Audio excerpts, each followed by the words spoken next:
Este é apenas um vídeo de abertura. Agora nós vamos trabalhar com algumas questões importantes, como por exemplo, a legislação relacionada ao trabalho do corretor de imóveis e que com certeza vai ser objeto da prova da próxima semana.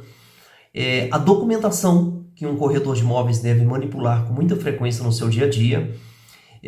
Partes do PITAM, é uma questão interessante. Como montar um termo de visitação, que é um documento muito simples, mas é bom a gente discutir um pouquinho. Questões desse tipo estarão nessas aulas que nós gravamos e estão à disposição de vocês lá na página da Hotmart. Ela tem um pequeno preço, não é nada caro, não é nada absurdo, é apenas para pagar os custos realmente dessa operação, tá? Que não é fácil e nem tampouco é barato, tá bom? Um grande abraço e boa sorte a vocês. Vamos lá? Olá, meus amigos, tudo bem? Nós vamos começar mais uma revisão. Lição 2 para corretores que querem tirar o KNAI. Então vamos lá. Por que o artigo 186 do Código Civil ele é importante para nós corretores de imóveis? Porque lá está escrito que aquele que, por ação ou omissão voluntária, negligência ou imprudência, violar direito e causar dano a outrem, ainda que exclusivamente moral, comete ato ilícito. Significa o seguinte, que nós temos que tomar muito cuidado com a documentação que nós vamos tratar, porque se nós fizermos parte de um processo de venda em que o comprador pode ter se sentido lesado, nós seremos corresponsáveis por isso, ok? Então é muito importante termos atenção a esse código, a esse artigo do Código Civil. Agora nós vamos falar um pouquinho sobre documentação de imóveis urbanos. Sempre que nós pegamos um imóvel para vender, e isso pode ser questão de prova também, é necessário que nós tenhamos em mãos uma certidão negativa de impostos ou tributos. Isso no caso de um imóvel que esteja em um município. Por exemplo, vamos supor que você tenha o Cresci de Brasília e tenha do Goiás e pegue um imóvel em Lusiânia para vender. Então você tem que ir até a prefeitura ou então pegar pela internet. Às vezes as prefeituras já estão totalmente informatizadas. Então você pede uma certidão negativa de impostos para saber o que você está vendendo. Certidão de desapropriação. O imóvel que você pegou para vender pode estar em uma área de servidão. O que significa isso? Ali pode ser que esteja uma ação em curso para que uma estrada seja aberta no local onde esteja aquela casa. Pode ser que esteja aquela área pode ser transformada numa passagem de cabeamento elétrico, né, de alta tensão. Então aquela área se torna uma área de servidão e precisa ser desapropriada e as pessoas serão indenizadas por isso. Só que isso está em uma certidão. Você não pode vender um imóvel que está dentro de um processo de desapropriação, tá certo? Porque o comprador vai ter problemas e ele vai vir em cima de você. Certidão vintenária com negativa de ônus e alienações. É uma certidão que vai dizer o que aconteceu com aquele imóvel nos últimos 20 anos. E isso também você pede no cartório de registro de imóveis, ok?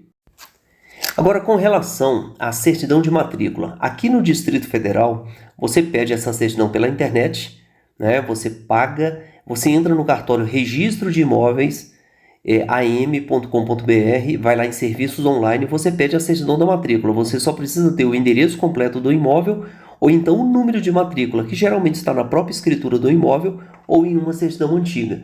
Então você paga, no dia seguinte você imprime na sua própria casa. Então antes de pegar um imóvel para vender, é bom você ter certeza de como está aquele imóvel na sua certidão, ok? Capa do IPTU. Você tendo o documento de IPTU, você tem o número desse IPTU, então você entra na página da Secretaria de Fazenda, aqui do DF, e pede para saber se esse IPTU, se esse imóvel está em dias com os seus impostos. Declaração do síndico. Você vai lá no condomínio em que você está vendendo esse imóvel e vai saber do síndico se ele é síndico de verdade e se aquele imóvel está em dias com seus pagamentos de IPTU, de taxas condominiais. Aquele síndico, ele tem que dizer que é síndico, mas ele tem que mostrar para você uma ata de eleição. Essa ata, ela tem que estar registrada, devidamente registrada no cartório, tá ok? No cartório de títulos e documentos. Você não pode simplesmente conversar com alguém que diz que é síndico e ele entregar um documento para você. Você tem que ter certeza disso. E documentos comprobatórios da existência ou não de ações contra o condomínio, porque muitas vezes o condomínio em si, ele todo, está sofrendo uma ação e essa ação, obviamente, vai incomodar o imóvel que você está vendendo. Muitas vezes o imóvel que você está vendendo não tem problema nenhum na justiça, nem o vendedor. mas o condomínio tem. Então você precisa ter acesso a essa informação para fazer uma boa venda. Okay? É muito comum um corretor de imóveis ser contratado para vender um imóvel rural e ele confia, obviamente, na palavra do vendedor. Só que num caso como esse, nós que somos profissionais, nós não podemos confiar somente na palavra do vendedor. Nós temos que pedir os documentos necessários. Por exemplo, no caso de um imóvel rural, nós temos que ter acesso ao certificado de cadastro do imóvel rural, é o CCIR, você pega na página do INCRA. Você tem que ter os comprovantes de pagamento dos impostos desse imóvel. No caso de imóvel rural, é o Imposto Territorial Rural, que é o ITR, ok? Isso tudo está na página da Receita Federal, você pede por lá.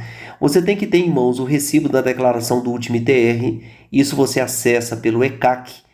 Basta você abrir uma conta gov.br e criar lá login e senha que você tem acesso a esses últimos registros.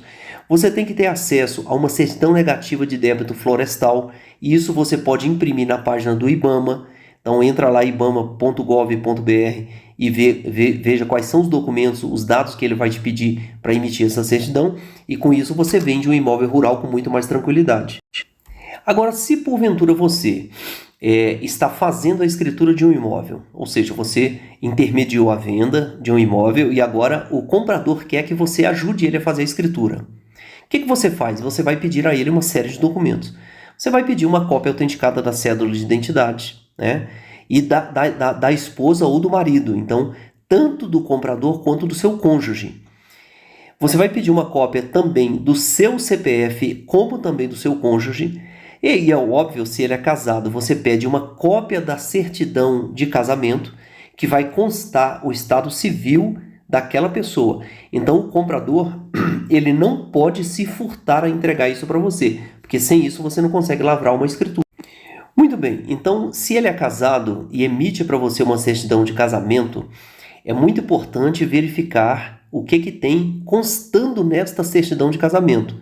Tá? Essa certidão, em primeiro lugar, ela tem que ser atualizada e você tem que encontrar os dados necessários sobre o artigo 1657 do Código Civil, onde estarão as convenções antinupciais devidamente inscritas, porque muitas vezes o casal, antes de se casar, eles podem fazer um pacto antinupcial e isso tem que constar na certidão de casamento. Então ela tem que ser atualizada, tá? Você tem que ver a data desse documento, se ele está realmente válido, ou seja, para que você não cometa erros na hora de fazer a escritura. Um outro dado importante, se ele for separado, o comprador do imóvel for separado ou for divorciado, tem que ter na certidão de casamento a averbação da separação ou do divórcio. Isso tem que estar inscrito no verso, registrado bonitinho para que você não tenha problemas. Agora, com relação a documentos do vendedor do imóvel. O vendedor, ele tem que entregar para você, para a lavratura da escritura, uma cópia da sua identidade e também do seu cônjuge, se ele for casado. Ninguém que é casado pode vender um imóvel sem a anuência do seu cônjuge, ok? Então, cópia do CPF, cópia da identidade, cópia do CPF, cópia do comprovante de estado civil, que é a certidão de casamento. Essa certidão tem que estar atualizada, tem que estar válida, toda legível, não pode ser um documento qualquer. Então, uma vez entregue esse comprovante do estado civil, você vai dar entrada na sua escritura e saber se essa documentação está toda válida. Muito bem, agora se esse vendedor do imóvel, se ele é separado ou se ele é divorciado, além daqueles documentos que nós já falamos lá atrás, identidade CPF, ele vai ter que te entregar também uma certidão de casamento com a averbação da separação ou do divórcio. Isso tem que estar constando no verso da certidão ou na frente da certidão. Geralmente está na frente, ali perto do rodapé. Mas se ela não estiver lá, geralmente está no verso. Uma certidão negativa de ações de protestos dos últimos 5 anos, isso você pede também pela internet. Basta acessar a página do Tribunal de Justiça do Distrito Federal ou o cartório de protestos e também pedir a certidão de ações cíveis dos últimos 10 anos. Você pede no TJDF ações cíveis, tutela, curatela, interdições, falência e concordata, sai tudo na mesma certidão. Basta acessar tj.com.br, certidões negativas de ações cíveis. Lá você tem acesso a tudo. Também na Justiça Estadual Comum, você vai pedir a certidão negativa de executivos fiscais dos últimos 10 anos, né? Isso tudo você pede no Tribunal de Justiça. A certidão negativa de distribuição criminal, de ações criminais, também você pede no TJDFT, né? Ações cíveis são diferentes de ações criminais.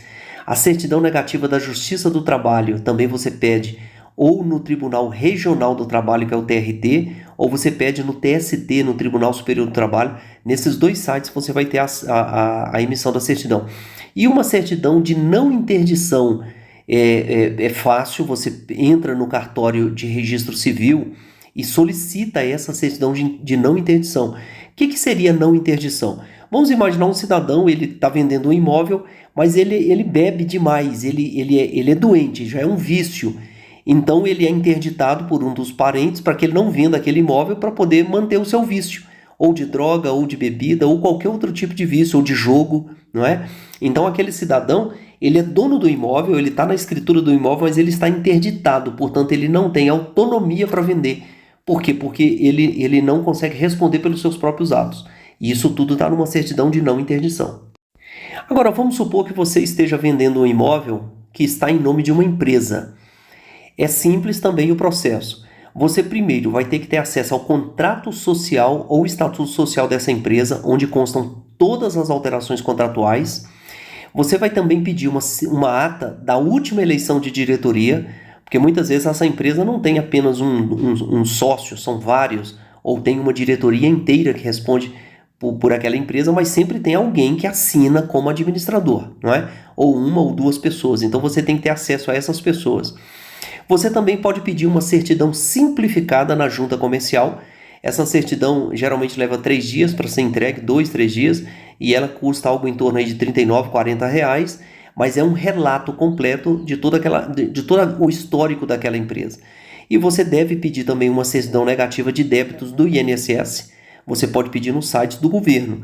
Sem essas certidões, você não consegue registrar a escritura de um imóvel que esteja em nome de uma empresa. A certidão de regularidade de situação do FGTS ela é expedida pelo site da Caixa Econômica Federal. A empresa não consegue registrar uma escritura se ela tiver problemas com o FGTS, com recolhimentos de tributos de FGTS.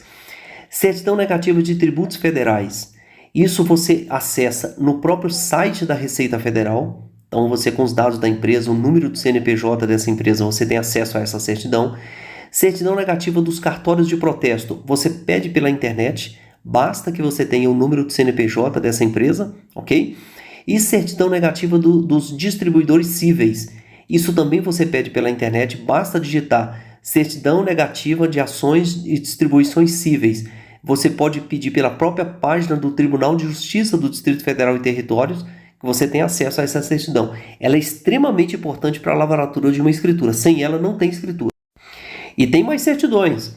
Certidão negativa de execuções fiscais, né, dos últimos 10 anos, certidão negativa de falências e concordatas. No caso do Distrito Federal, essa certidão negativa de falências e concordatas você pede na página do Tribunal de Justiça do Distrito Federal e Territórios, tá?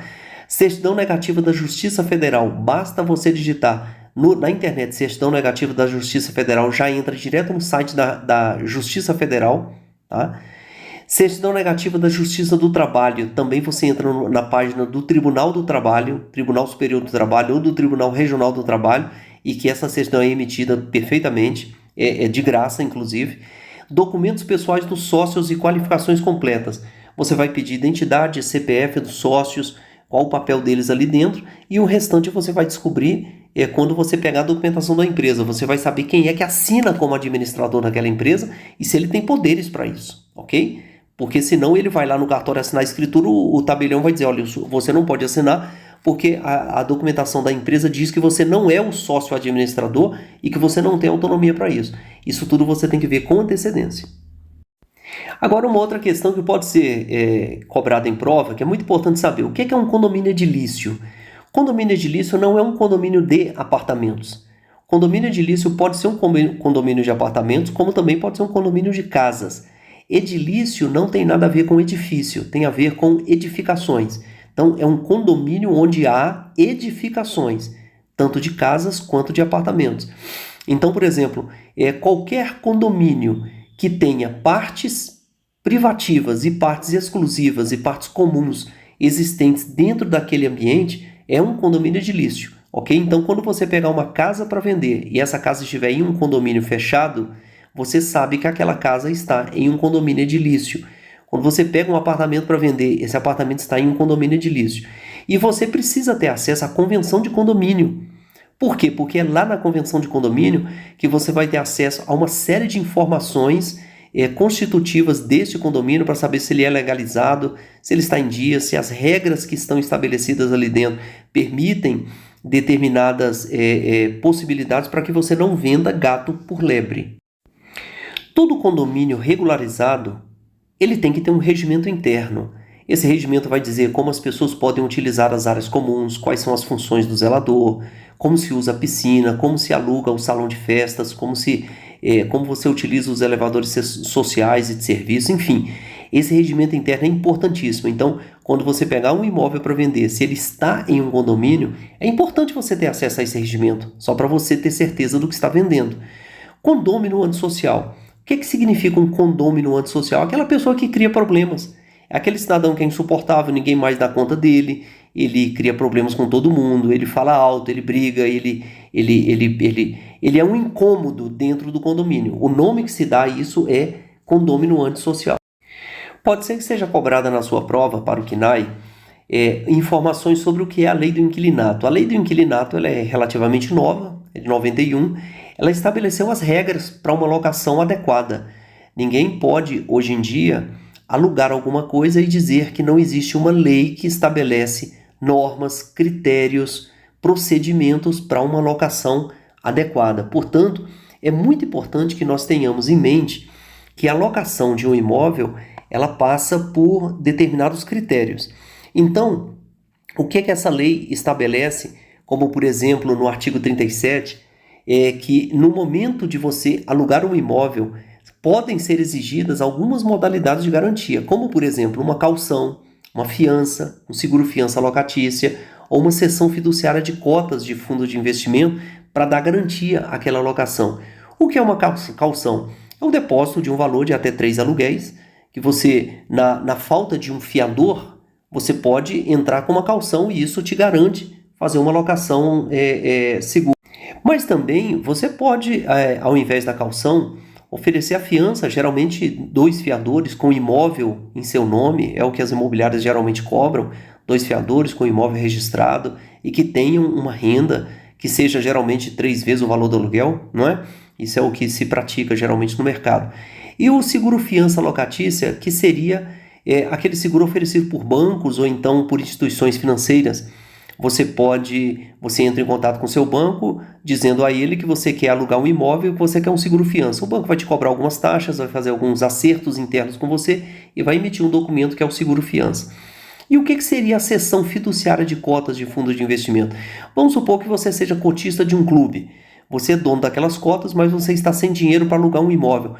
E aquele clube é um clube que vale muito, aquelas cotas valem muito dinheiro, e o proprietário do imóvel, o locador, se sente seguro, né? Então ele aluga um imóvel para você, se em algum momento você não der conta de pagar, automaticamente aquelas cotas, aquele fundo de investimento são transferidos para o locador, quitando o seu débito. Então é como diz aquela frase, quem tem com que me pagar não me deve nada. Essa cessão fiduciária ela ocorre muito, principalmente entre empresários, entre pessoas que têm outros bens e não querem incomodar ninguém, nem tampouco darem caução ou fazerem um seguro fiança locatícia, ok? A única coisa que a lei estabelece é que você pode usar uma modalidade dessa de garantia, mas você não pode usar todas, e nem mais de uma, ok? Isso está muito claro lá na lei. O Código Civil, a Lei 10.406 de 2002, ele é muito claro lá no artigo 417, que é o que a gente chama de cláusula de arras. O que significa isso? Se você vende um imóvel, o comprador dá um sinal, o imóvel vale 300 mil, o comprador deu 80 mil de sinal. Isso tem que ser deixado claro para o cliente que se ele desistir e um contrato for feito nesse sentido, é necessário que ele seja orientado para o fato de que ele corre o risco de perder aquele sinal. Então, isso tem que ficar muito claro entre o comprador e o vendedor. O comprador tem que ter certeza de que quer comprar para poder dar um sinal e o vendedor tem certeza de que quer vender Para isso, você tem que ter tido acesso a toda a documentação para que não haja nenhum desconforto na hora de fazer a escritura do imóvel e você descobrir que há pendências seríssimas ou no nome do vendedor, ou no nome do comprador, ou no imóvel, tá certo? Então, esses 3 artigos, 417, 418 e 419 do Código Civil, eles são importantíssimos para quem vende, para quem intermedia a venda de imóveis, como é o caso do corretor de imóveis. Pode ser que seja cobrado também na sua prova a informação sobre o inventário, que isso está em outra lei, que é a Lei 13.105 de 2015, que é o que a gente chama de novo CPC, que é o Código de Processo Civil. E, por exemplo, lá no artigo 610, está deixando claro que, havendo testamento ou interessado incapaz, proceder-se ao inventário judicial. Então, significa que se você pegar um imóvel para vender e esse imóvel é fruto de um inventário e tem menores ou pessoas incapazes como herdeiros, você vai ter um problema, porque isso pode demorar um pouco. Por exemplo, se o herdeiro é um garoto de 15 anos, ele é considerado pelo Código Civil um menor incapaz, ok?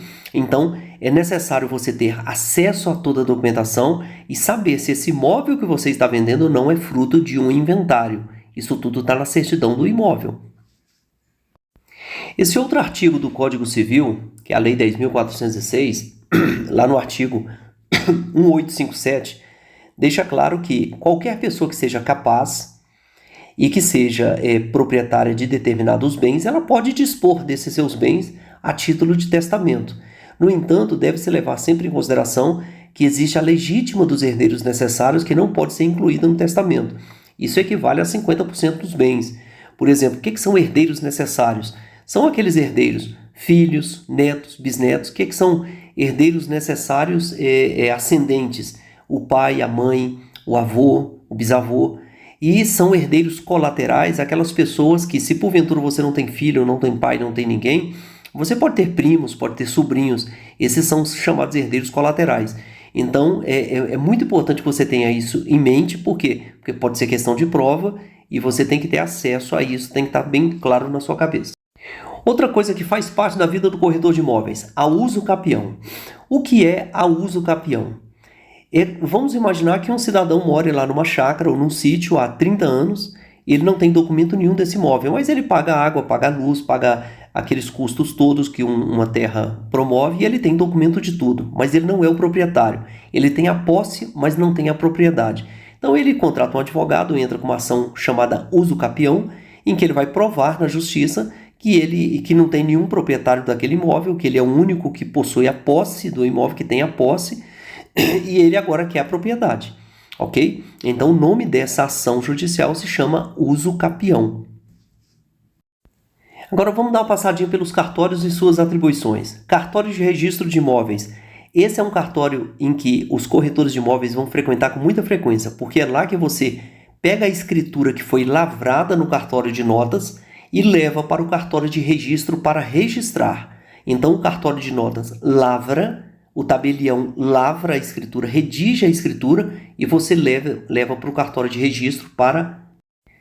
O nome dado ao profissional que redige a escritura ou que faz uma procuração, um testamento ou uma ata ou que mesmo autentica cópias é chamado de tabelião ou tabelionato de notas, não é? Então são cartórios diferentes. Às vezes eu já vi muitos cartórios funcionarem no mesmo lugar, mas não de registros de notas, mas de títulos e documentos e notas e protestos de títulos e assim por diante. Mas nesse caso em especial, o tabelião é um profissional que é responsável pela lavratura da escritura que você vai levar para registro.